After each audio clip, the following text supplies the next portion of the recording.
Good afternoon, good evening. Welcome to another edition of Money Talk with Melanie. I'm your business diva, Melanie Collette, broadcasting live via SHR Media and also live on Facebook. I'm very happy to be here.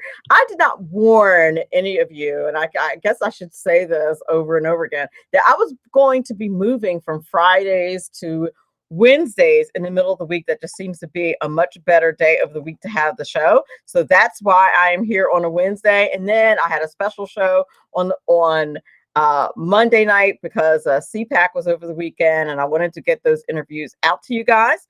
But I'm very glad to be here. So if you're wondering, why is she appearing on Wednesday? Why am I listening to, why is this popping up on my feed on a Wednesday? And why is this popping up on my iTunes on a Wednesday? That is because the show has moved from Friday to Wednesday, and I'm very happy to be here. My guest this hour is Raven Magwood. She is a motivational speaker and achievement expert. She's going to talk to us today about the 7 practices of prosperous women, a spiritual woman's guide to success. I'm really excited to have her today. But before we get to that, I wanted to talk a little bit about what's going on in the news. First of all, the market is back up today. Let me make sure that I'm right about that, because you know the market gets funky around the time it's supposed to close.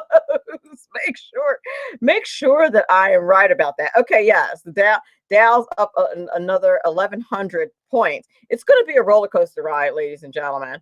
I think a lot of that has to do with the fact that things are not looking as good for Bernie Sanders as a presidential candidate, and I think we're kind of starting to get used to the idea of this coronavirus situation. And then there was a news report today that came out that said that that actually the coronavirus spreads less than the flu. This is according to the World Health Organization. One of their officials said that the death rate appears to be higher at 3.4%, based on data from China. Now, I think they're purposely saying based on data from China because, you know, we kind of have to take that with a grain of salt. They are not a democracy, and transparency is not really a thing with their government. So, but their death rate is higher at 3.4%, but it's not as contagious. Now, that's conflicting information, and the article that I read here on LinkedIn said that the researchers argue that the rate may drop as they get a full picture of the outbreak, which they really do. Every day they're researching it. They really don't have a full picture of what the outbreak is like. The information that they have now is coming from deaths. That deaths outside of China, and those exceed within the country where the outbreak began, which is interesting. In the United States, for example, deaths rose to 9, and Los Angeles has declared a state of emergency.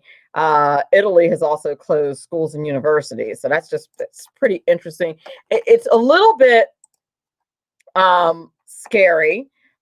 Anytime there's a new illness going around, it's just a little bit scary, and it's something to be concerned about, something to be prayerful about. In other news, Bloomberg is out. I don't think he would get, and he endorsed Joe Biden. I got to be honest with you. I did not think that he was going to get out that fast. I really didn't. I thought he was going to hang in there for a little longer, but he got out and endorsed Biden, which makes me think that, you know, not that the fix is in. I don't want to put it like the fix is in. As someone who's involved in politics on a local and state level, where I live, you know, this is mostly strategic. It's mostly strategy. I mean, it's really politics. It's a side of politics that a lot of people don't like, but I mean, I have to say that this is one of those things. So he's backing Joe Biden. It looks like that the party is getting behind Joe Biden, and in order to squeeze Bernie out. Now, I don't know how Bernie feels about that. I can imagine that he's feeling quite put upon, and I don't know how Bernie supporters are going to feel about that. Now, I saw a social media post earlier today that said that the Bernie Bros, the Bernie people should back Trump as a form of revenge. And as a Trump supporter, I mean, I'm not totally against that. I don't think that didn't sound like the most horrible idea to me. I'm just saying. Um, let's see what else is happening in the news. In California, the state of California, which is, well, I don't know why they just don't secede already and be done with it. I'm sorry. I'm not a big fan of California and the way they run their state.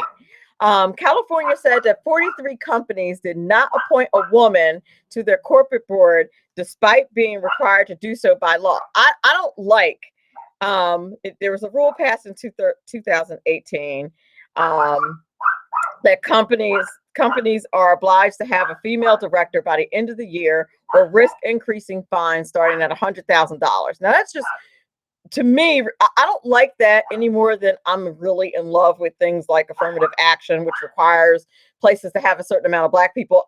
I quite frankly, I've talked about this before, as someone who is an educator that teaches STEM on a college level, I find that it's a black cloud over my career, over my other career. I find that people tend to ask me more what schools I've attended. They tend to ask me about what my experience has been, and I attribute that, and I may be wrong, but I attribute that a lot of that to affirmative action, and maybe I should attribute it to the people who assume that I have been where I am or have accomplished what I've accomplished in my career by affirmative action. But I find that it is super annoying.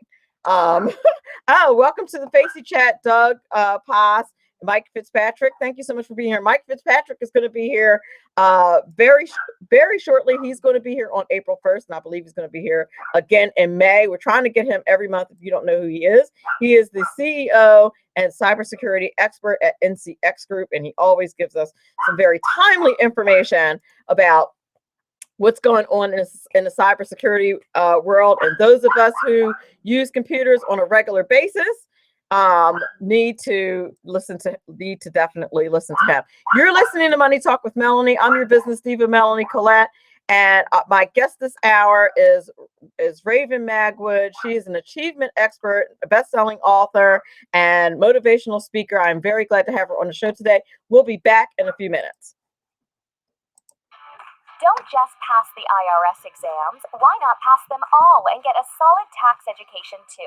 Visit irsexams.school and let the Tax Mama staff get you started today. All our live and self-study tax courses offer you the convenience to study online on your own time and have everything you need to succeed. Tax Mama teaches you tax law, practice, and representation from the ground up. That's irsexams.school. Why wait? Get enrolled today in our premium course or the self-study class. That's irsexams.school. It's way more than just a review course. It will improve your entire future.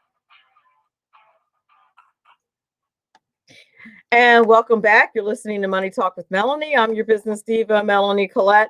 And my guest today is the one and only Raven Magwood. I'm so excited to have her on the show today. She is an achievement expert and motivational speaker. And today she's going to talk to us about her book entitled 7 Practices of Prosperous Women, A Spiritual Woman's Guide to Success. I'm so excited to have her here. And without further ado, Raven Magwood. Thanks so much for having me. I'm super excited. I'm super excited to have you here. We spoke on the phone just before we got on the air, and I was saying how I met you at the National Publicity Summit in Manhattan. You were just a delight. And today is my mom's birthday, and so I had to postpone a little bit my joining my family for my mom's birthday dinner because I was so excited about having her on the show. They're cool with it though. My mom's cool. So if everybody who's listening wants to wish my mommy a happy birthday, please do Please do so. Yes. Happy birthday, Mommy. Oh, thank you so much. So listen, before we move on to talk about the book, please tell us a bit about your background. Oh, yes. I am an author and motivational speaker. I have been doing this. I'm in my 20s now. I've been doing it since I was 12 years old. And that's actually when I published my first book called On to Victory, The Winning Edge.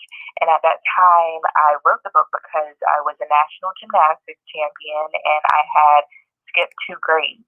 And I was just really writing about my experience and realized that I could help other people by showing them not only my successes, but some of my setbacks and adversity as well, which included at the time having surgeries and being told that I wouldn't be successful and dealing with a knee disease despite the fact that I was a gymnast. So that's where I got started, and then we moved forward. I graduated from high school with a 5.1 GPA when I was 16, and then graduated from college, Clemson University, when I was 19 with a 4.0.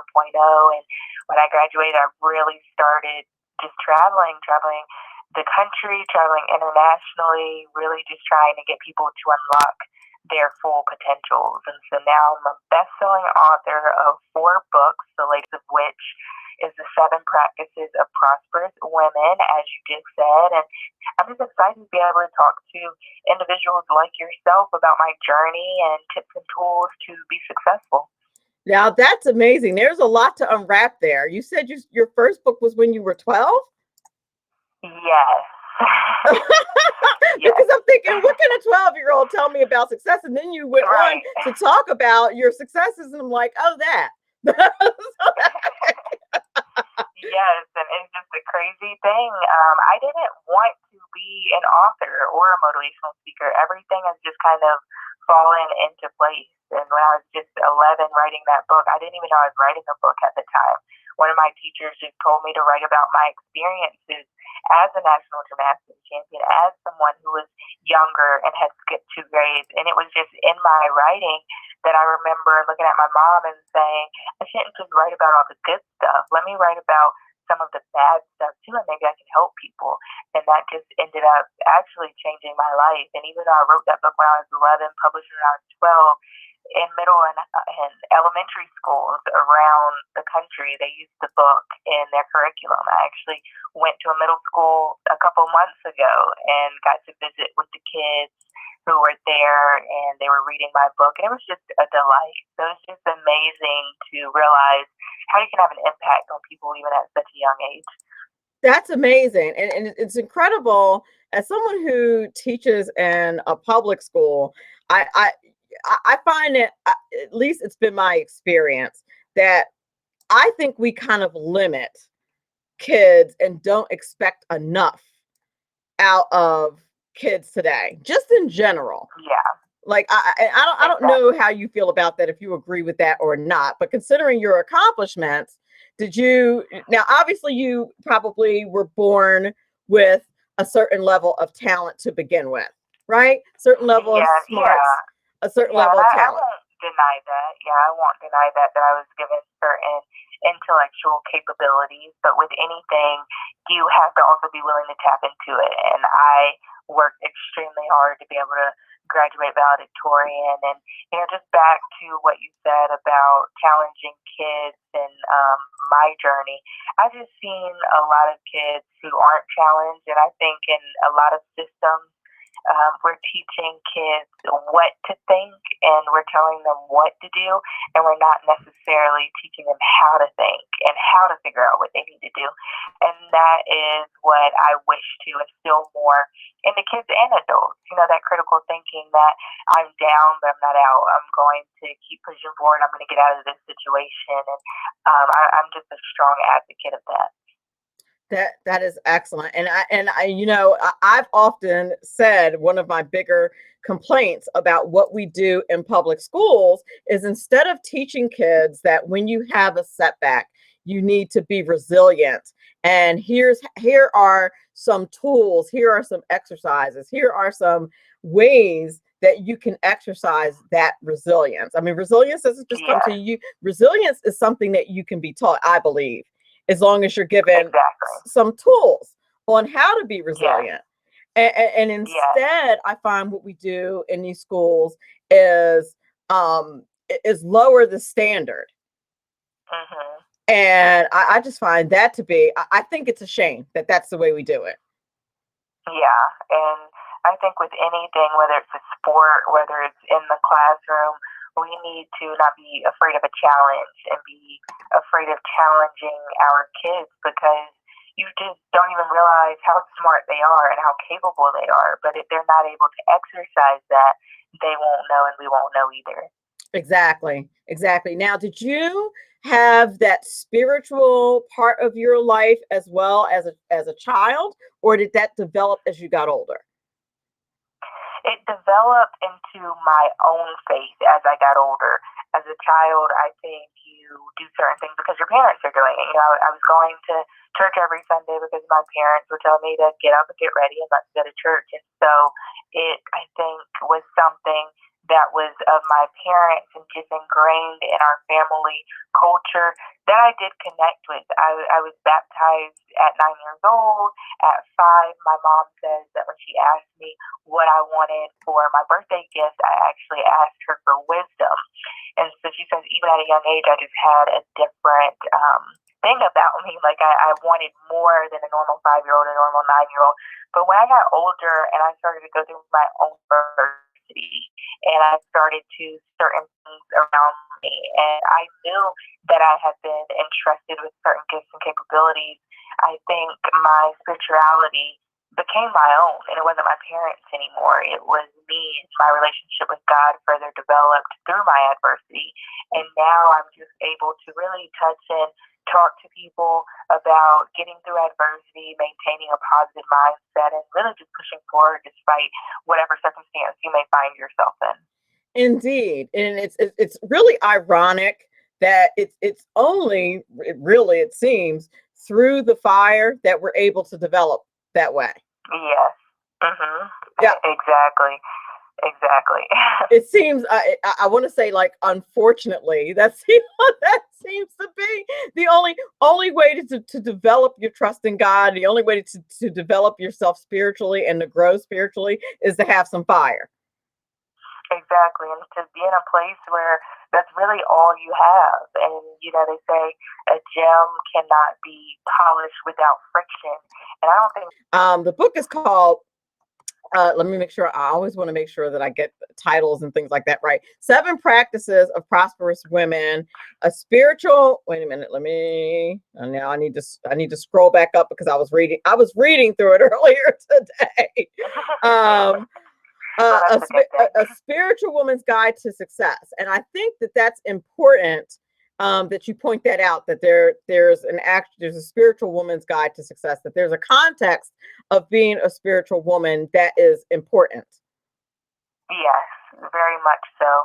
Because there's just certain things that we're going to come by in life where we have to have a mindset that's outside of ourselves. And no matter who you choose to worship, or whether you're more spiritual, more religious, or whatever it may be, I think we all can agree that when you believe in something more than yourself, you're able to reach new platforms and you're able to help more people. And that's really what I was going with this guide, with this spiritual woman's guide to success. This is giving tools to people to not only unlock your own full potential and be the best person that you can be, but through that journey, being able to inspire others. Because I'm just a strong believer that your life may be the only Bible that another person reads. And I want you to be able to live your life in such a way that you can inspire other people to dream bigger and be better. And that's what I choose to do every single day. It is inspiring, and I love the way you put that your life may be the only Bible people read. People are very either intimidated by the Bible, or I think a lot of people are intimidated by it, but it's like anything else. It's like diet and exercise. You know what I mean? Like Right. you need it, so you have to go for it. You need it, and you have to be intentional. And I think that's a huge lesson that I try to teach with my book and in my speeches. Be intentional, because nothing's just going to happen. You have to make it happen. You have to make time for it. And it's the same with our spirituality. Exactly. Now, in the book, you say, one of the first things that you say to do is visualize the end result. That's a pretty common thing, especially in the new age of new age religion, the age of new ageness. Here we go. The era of new age religion. That's what I want to say.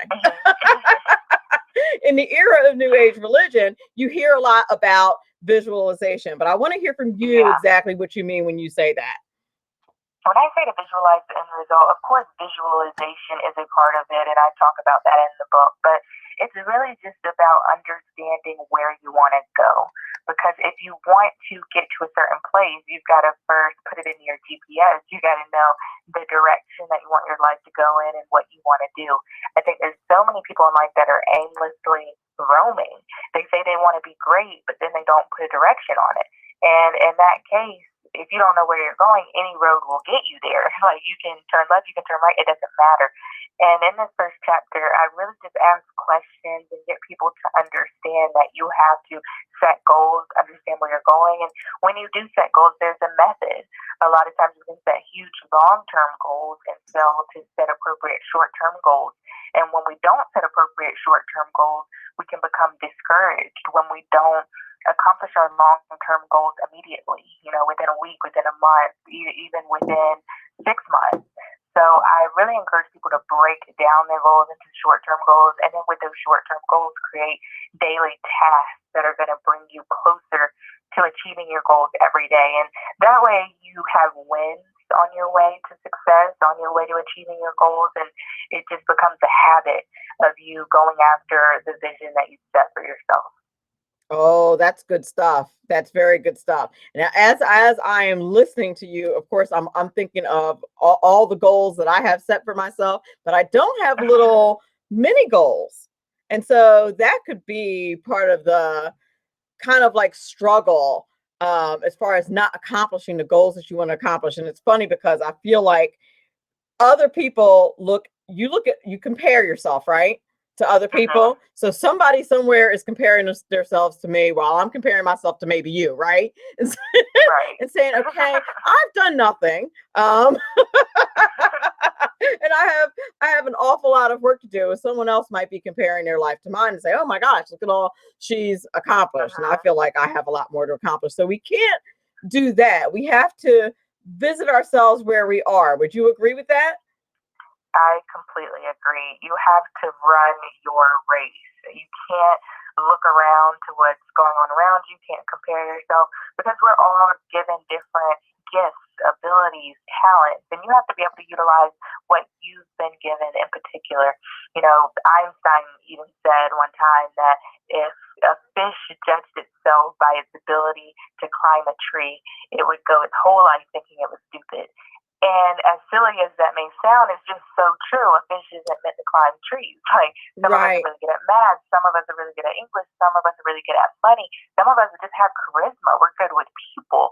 So what is your gift? What's your ability? And how can you hone in on that to not only make yourself feel good, but make money as well, turn it into a career, become an entrepreneur, going into that field of work.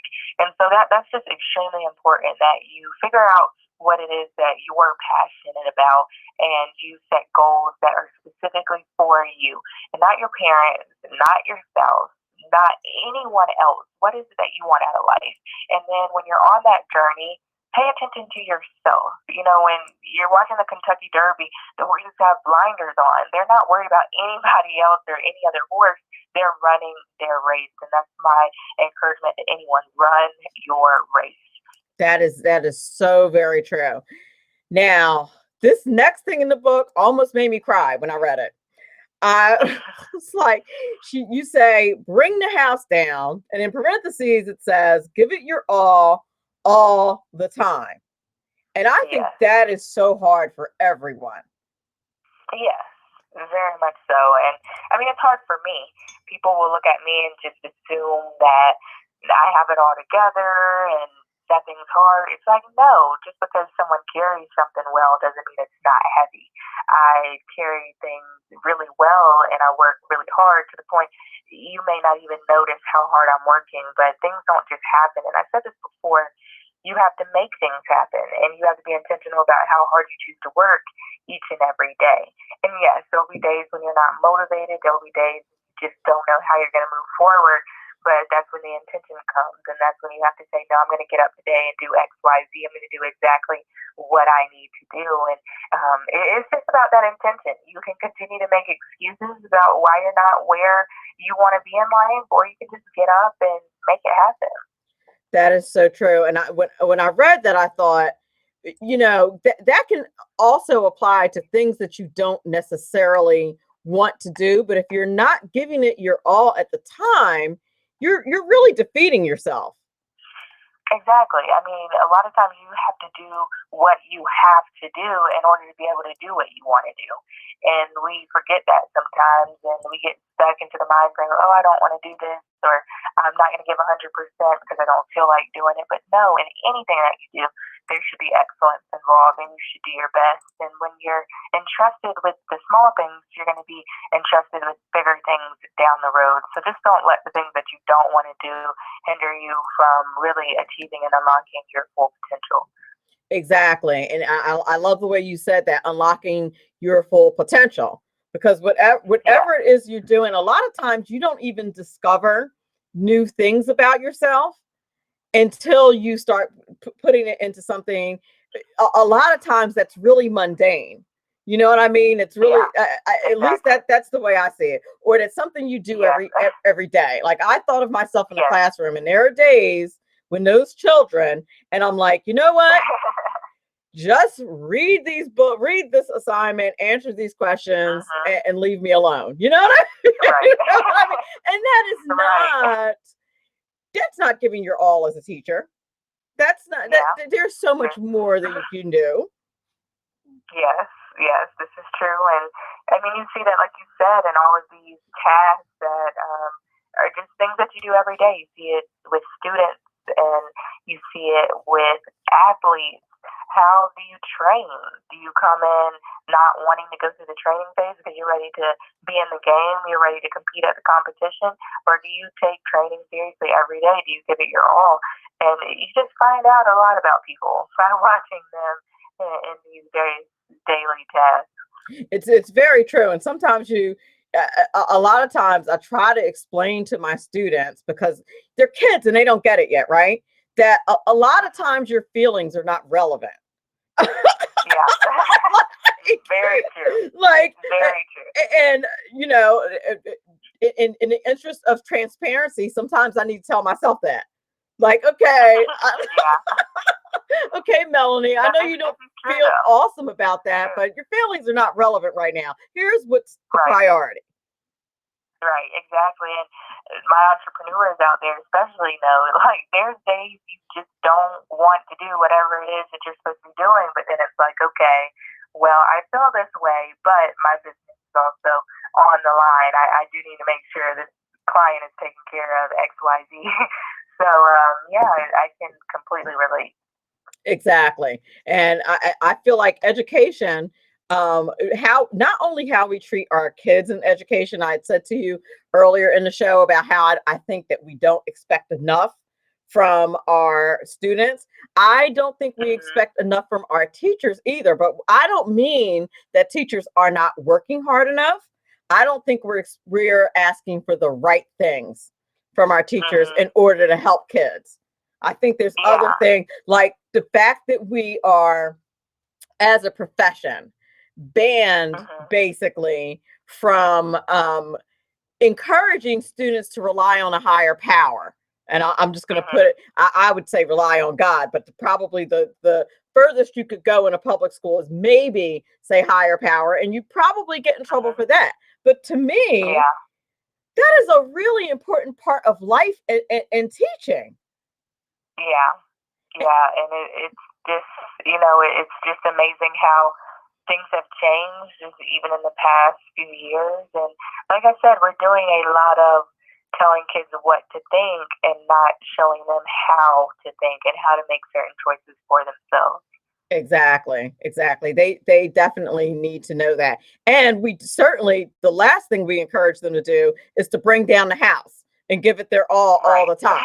Now, I mean, honestly, I feel like it's it's like, we don't want kids to be stressed. We don't want them to have anxiety. Well, what's going to be cause them to be anxious when they're grown people and don't have an don't education. know what they need to be doing, right?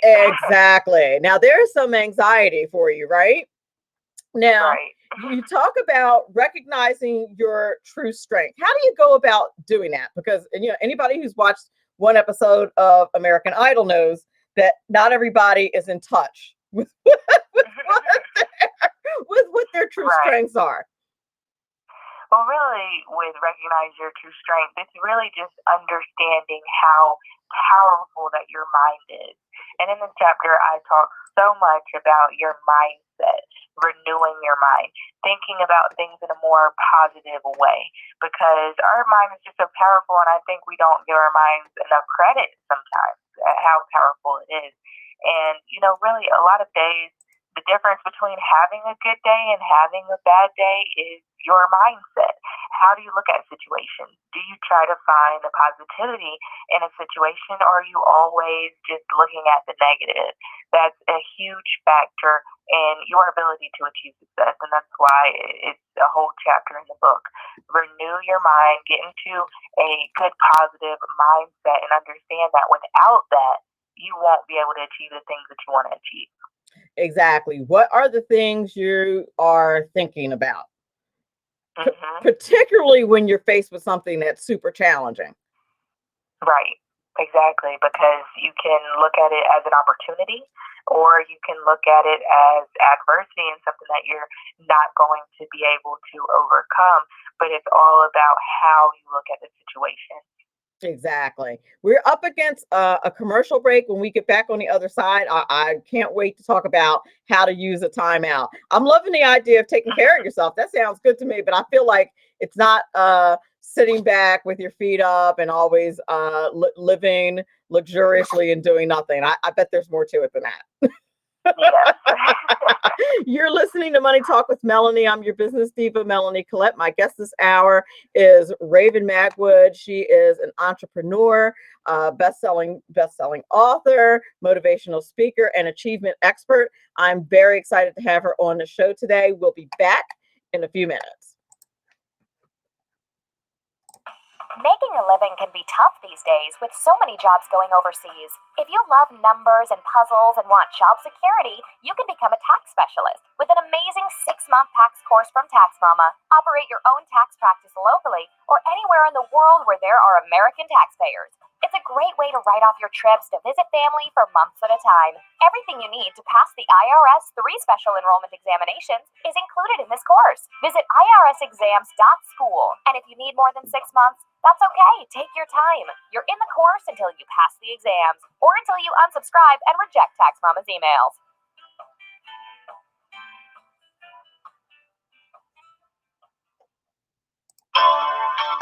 Southern is conservative talk with Annie, the radio chick you Ellis as host, and C.S. Bennett co-host.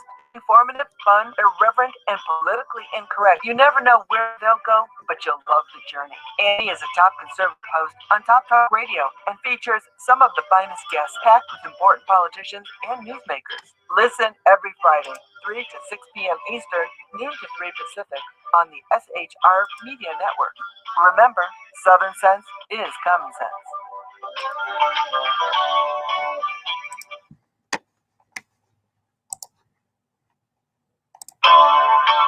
Southern.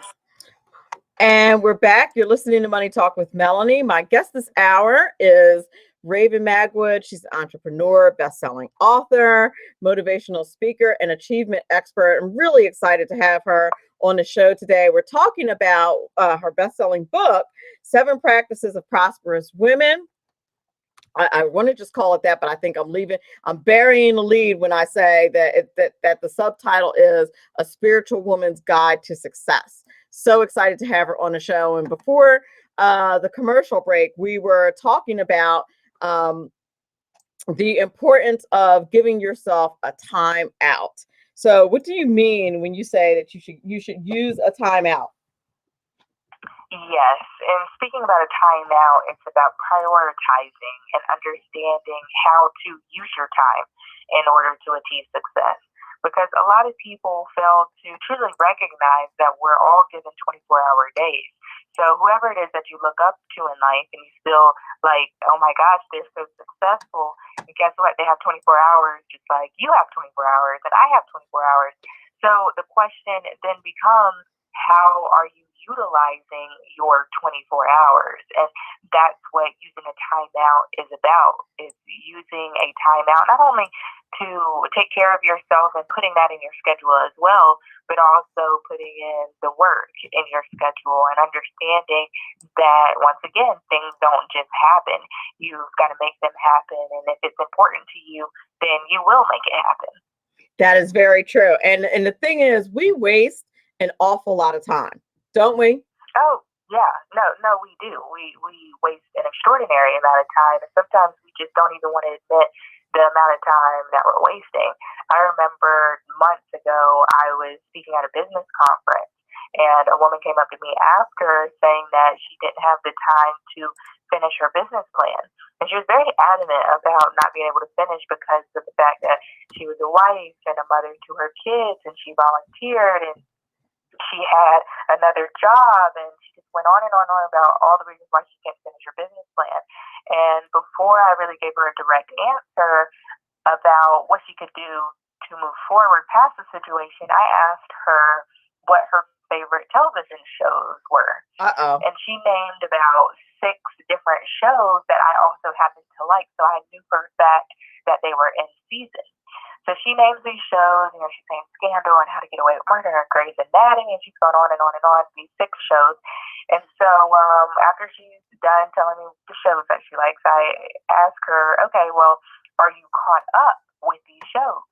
And without hesitation, she said, of course I'm caught up. Yeah, girl, I'm all over it. Exactly. I watch it live every week. And so I look at her again, and I'm like, okay. And I think it's starting to click at this point in time. And I tell her, you just named 6 shows that you tell me you watch every week. Each of those shows is an hour long. That's 6 hours in a week, 12 hours over 2 weeks that you are spending time watching these shows. So is your business plan really that important to you, or is TV more important? And I could see the tears coming in her eyes, and she was like, oh my gosh. And she thought about it. She gave me a hug, and she said, thank you. And I guess she went home, thought about what I said, because I got a message 2 or 3 weeks later saying, Raven, I finished my business plan. So, it's just amazing how sometimes we just make these excuses and we really are not intentional with how we use our time. It is extremely true, and I know I've definitely been guilty of that. I love my social media. I love my social media, and I tell you, one of the things that really keeps me on track is that new. I have an iPhone, and they have a screen time app that is sobering. I don't know if any of my listeners out there have used that screen time app, but I kind of wince a little bit before I look at it to see how I'm doing. And it's like, really? And why is 95% of your time on social media and only 2% on productivity? That is a problem. Right. Exactly. And it's so easy to do with the technology and all the social media platforms, and it's at our fingertips. It's very easy to waste time and lose track of it. But once again, it's about the intention. Exactly. It's totally about the intention, and it's just really hard, especially when you are trying to accomplish things that are not necessarily fun and not necessarily that you enjoy. Now, also in the book, you have a chapter on cutting your losses. And so what do you mean when you say to cut your losses? When I say cut your losses, I mean to remove yourself from negative people and situations. I think a lot of times we're not achieving what we need to achieve or what we want to achieve because we're around negative people. We're around people who don't believe in the beauty of our dreams, who are putting us down, who just aren't the best peers or colleagues or role models for what we should aspire to be. And you think, well, I'm my own person. I'm not going to let other people determine how I am or how I act or what I do. But the truth is, when you're around someone extremely often. You pick up their habits and their ways, no matter how strong-willed you are. And so you just want to make sure that you're just keeping positive people around you, people who are going to uplift you, people who believe in the beauty of your dreams and want to see you successful. And the same thing goes with situations. I know we can't always help certain situations, but if we can, we should try to step away. We should try to remove ourselves from the negativity. And then when you can't, this is when we have to challenge ourselves to think or to change the way we're thinking about the situation. Because in many cases, we can't help who our family is. There are some distant relatives that we can love at a distance, but it could be a parent who doesn't believe in us. It could be a brother or sister. It could be a work situation that we can't get out of immediately. And in those cases, no, you can't change the person, you can't change the situation, but change how you think of it. Is there a positive quality that you can really think about and concentrate on with that person? Is there a positive quality you can think about with the situation?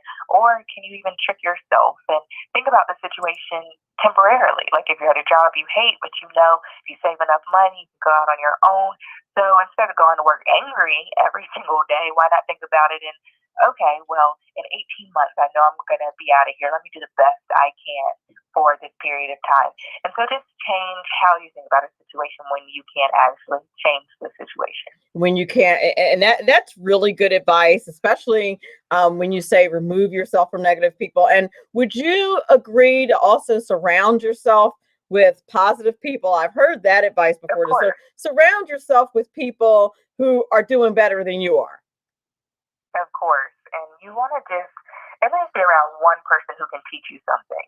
And I'm not saying that this person has to be your mentor. You have to spend 24 hours a day around your mentor. But even if it is a friend or a relative or a colleague, just someone who maybe thinks about a situation differently than you, someone who can teach you something, someone who can provide you a different perspective of the world. Because guess what? As much as we would like to be right all the time, we're not. And we have to be willing to learn from other people, even from unlikely sources. I am a strong believer that even a broken clock is right twice a day. I think I can learn something from anyone if I spend enough time around them or I really look at their life enough. And so don't be afraid to learn from individuals that you wouldn't normally go after or learn from. And then keep your eyes open in certain situations as well. Learn from the situations that you're in and things that you've gone through. Very good. That's excellent. That is excellent advice. Learn from situations in which you've gone through. Don't just go through it and say, well, that's right. Exactly. Get the lesson. If you're going to be in a struggle, if you're going to be down, before you get back up, make sure you're carrying those lessons on your way back up. That is exactly right. I love it. That's excellent advice. So now you also say to go back from square one. That kind of touches on what we were talking about a moment ago about learning from your failure. And how does that look when you learn from your failure? I think a lot of people feel like because they failed, that's the lesson. And I'm not sure that that's exactly the lesson. Like the failure in itself is not necessarily the lesson. No, not at all. And of course, we learn from failure. We learn that we are going to get no's sometimes. We learn that we're human and we will make mistakes. But it really depends on the situation, what exactly you're learning from. Maybe it's a relationship. Maybe it's a friendship. What did you bring to the table? What did you allow that maybe you shouldn't have? What did you put up with? How did you teach that person how to treat you? Those are all things that you can ask yourself and be really reflective about and learn from it when you get into your next relationship or your next friendship with someone. Maybe it's a business and you failed in a certain aspect and you really look at your reviews and things that were up and down, and maybe it was your customer service. Maybe you could have done better taking care of your customers, and moving on into the next business, you really put an emphasis on how you treat your customers and that customer service aspect. And so whatever it is in that way, you have to be willing to recognize it and then be willing to learn from it.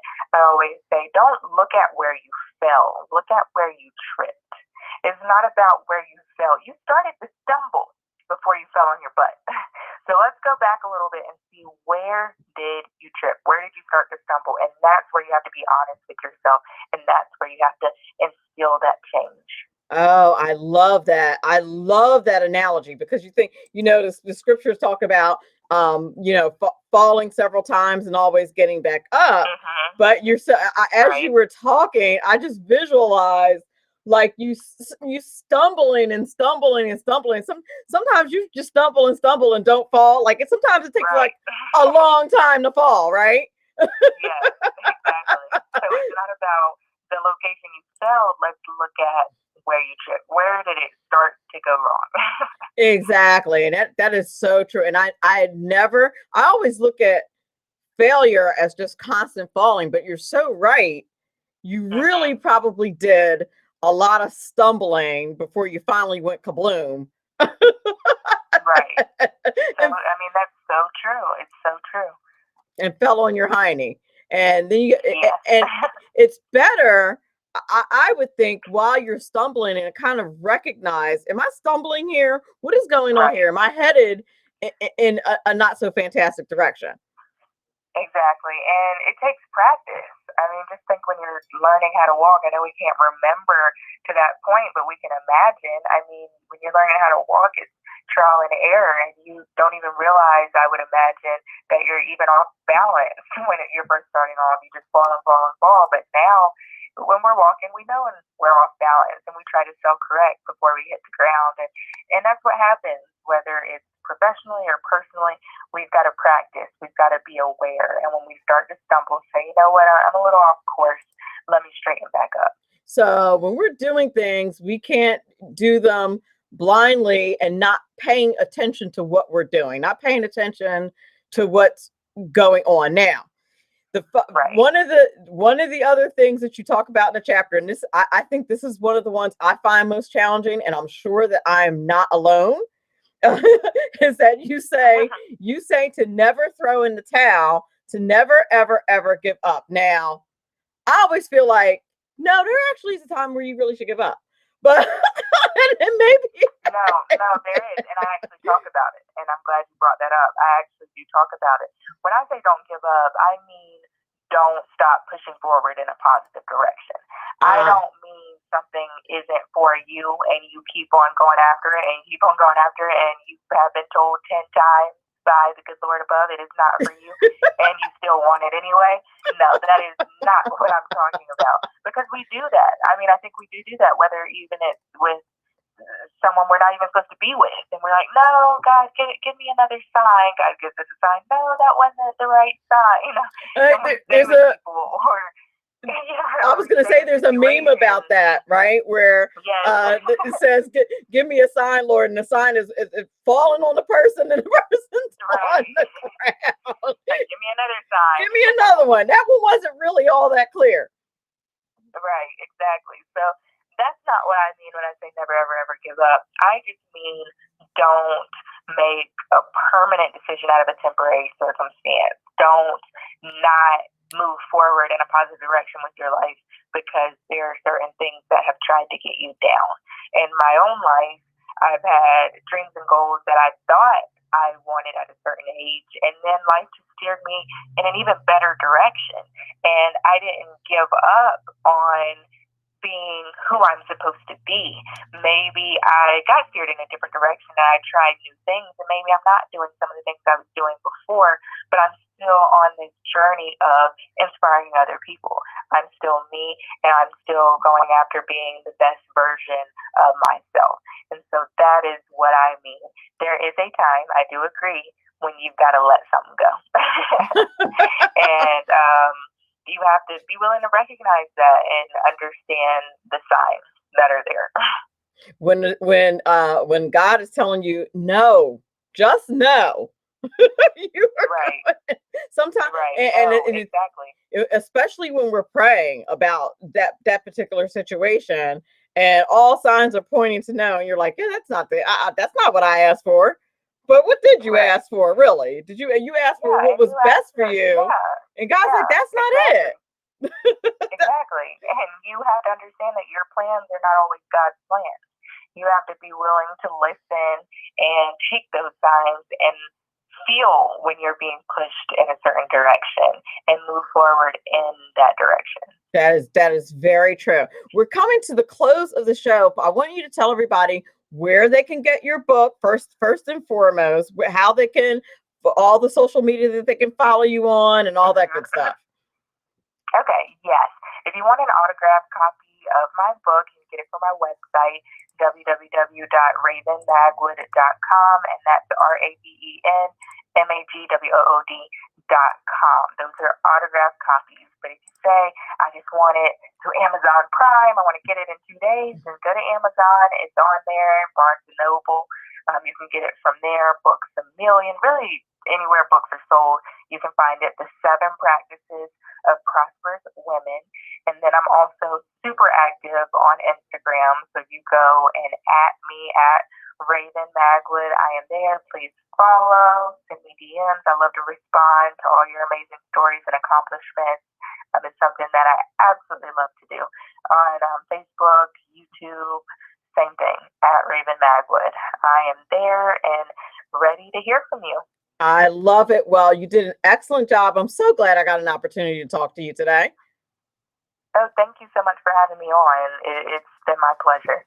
It has been my absolute pleasure. I want to thank one of my sponsors, Eva Rosenberg, aka the Tax Mama. If you want to learn how to be a tax expert like the Tax Mama, go to irs.school and check her out. You definitely want to do that. She is a fantastic expert on anything taxes, and I'm gonna have her back on the show very shortly. She's so very busy with her books and school and everything, it's hard to get her. So I want to thank Eva Rosenberg, the Tax Mama. I want to thank you, Raven Magwood, for being a guest. I want to thank everybody in the Facey chat. If you're listening to this podcast via a download on many of the zillion platforms where Money Talk with Melanie can be found, I appreciate you so very much. I want you to remember that this is very important because it's your money. Have a great day.